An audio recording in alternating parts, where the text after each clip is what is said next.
Hello everyone and welcome to High School KUNA 2. My name's Luke Luchtenberg. And I'm Kaylee Frith. And before we start the day off, I'd like to thank everybody coming out to KUNA this year. We have 42 delegations. 67 countries and 1,200 students. Over the next couple of days, we will be taking you through the Education Fair, International Stage, and many, many more. Let's kick off day one by going to our field reporters Astrid and Annika. They'll be getting the scoop for us in the Educational Fair.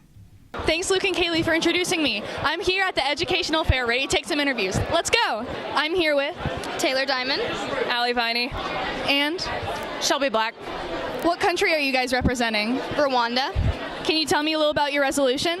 Basically what we're asking is for Rwanda and for all of Africa to have a permanent seat on the United Nations. All right, I'm here with Luxembourg. Can someone tell me about your resolution? Our resolution is about eutrophication. Eutrophication is caused by an excess of nitrates and phosphates in a water source, which promotes algal growth. When the algae die, they sink to the bottom. The decomposers use oxygen, and that takes up the oxygen in the water, which in turn kills fish and plants because they don't have oxygen to undergo respiration. Hello, I'm Annika, and I'm here with Gracie Oliveras, Juliet Wallace, Eddie Payne. And what country are you all representing today? Trinidad and Tobago. Tell me a little bit about your resolution. Our resolution deals with pollution. Would you like to elaborate? It just allocates more funds to a project already in place by the United Nations Development Program called the Low Emissions Capacity Building Project. Thank you, Astrid and Annika. Now we will move on to our international performances with the help of our photography crew.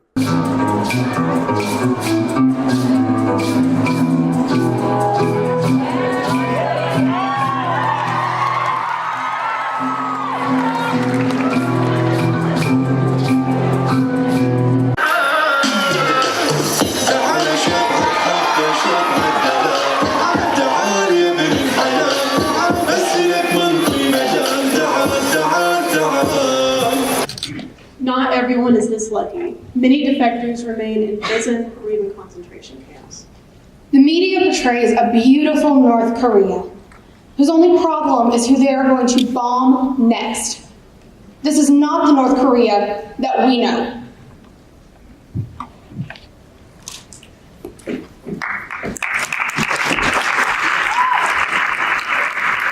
When news of these disappearances spread, all of the barbers went into hiding. Not one could be found to give the king a haircut.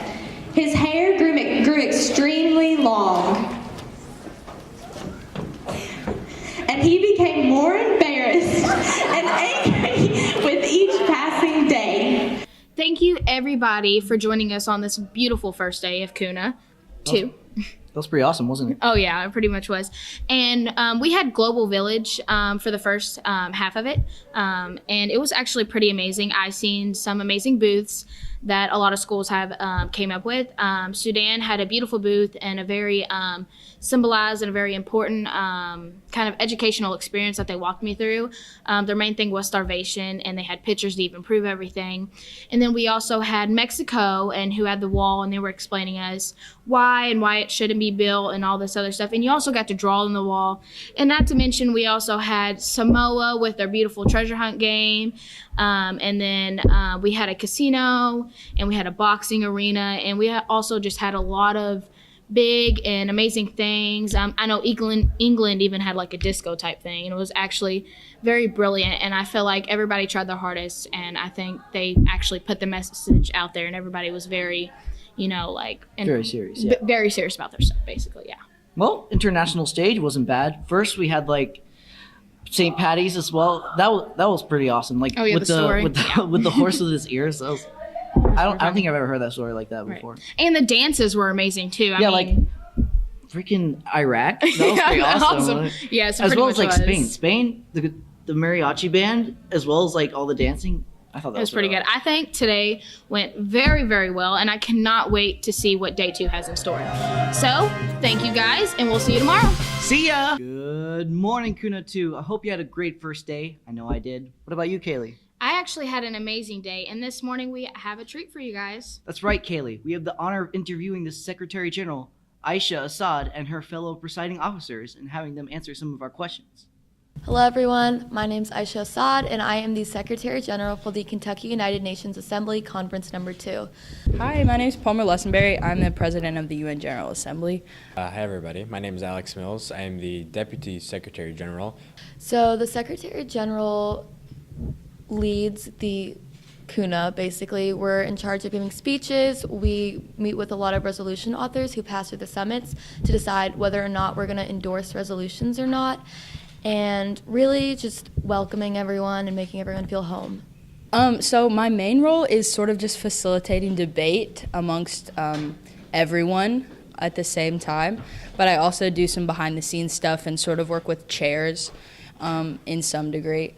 I do work a lot under the SecGen, which means like once we, like the NGOs, will meet together and like pick an NGO that we want to meet with, the Secretary General, I'll help facilitate that. Also just like LGBTQ rights, as a queer woman, I just like really resonate with those issues. And then also like women's rights, but also pollution of waterways. So I ran on education, hunger, and energy. It's almost becoming such a cliche right now, but that's also such a good thing because it should be talked about a lot, and that's like environmental justice and environmental rights. I think I would tell my successor that, you know, you've been elected Secretary General, which is awesome, like go you, but our entire presiding officer team, there's no hierarchy, and I think it's really important to not let yourself overrun the presiding officer team.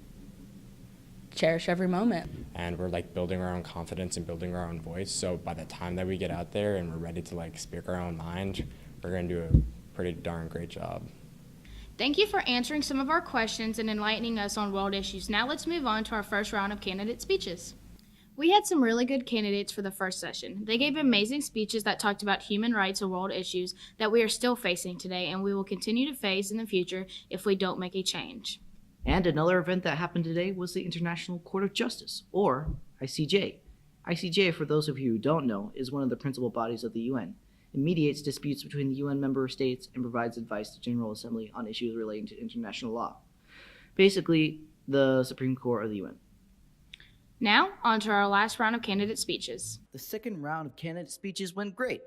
All the candidate speeches today were very well thought out and heartfelt. They talked about issues that were important to them, which made the speeches even more compelling. Overall, thank you for tuning into our broadcast. But before we close, we'd like to introduce some special guests.